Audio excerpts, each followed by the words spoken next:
Hi friends, மருள் செடி. இந்த செடி பார்த்திங்கன்னா கற்றாழை வகையை சார்ந்தது தான். இதுக்கு பாம்பு கற்றாழை அப்படின்னு சொல்லிட்டு இன்னொரு பேர் இருக்குது. ஏன் அந்த பேர் வந்ததுன்னு பார்த்தீங்கன்னா, இந்த இலையோட பின்புறத்தை பாருங்கள், பாம்போட உடம்பு மாதிரியே இருக்கும். வீடியோவில் பார்த்தாலே தெரிஞ்சிருக்கும். இந்த இலையோட முன்பகுதி பார்த்திங்கன்னா கூர்மையாக இருக்கும். இது காட்டுக்குள்ளே கடந்துச்சு. என்னால் அங்கே போய் வீடியோ எடுக்க முடியல, அதனால் வேரோடு தான் உங்களுக்கு பிடிங்கிட்டு வந்து உங்களுக்கு காமிச்சிருக்கேன்.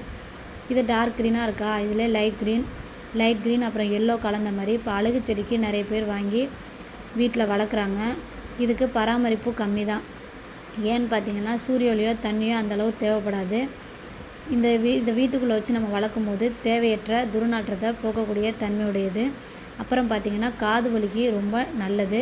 இந்த செடி எத்தனை பேர் பார்த்துருக்கீங்க அப்படின்னு சொல்லிட்டு கமெண்ட் பண்ணுங்கள். வீடியோ பிடிச்சிருந்தா லைக் பண்ணுங்கள், ஷேர் பண்ணுங்கள், சப்ஸ்கிரைப் பண்ணுங்கள். Thank you friends.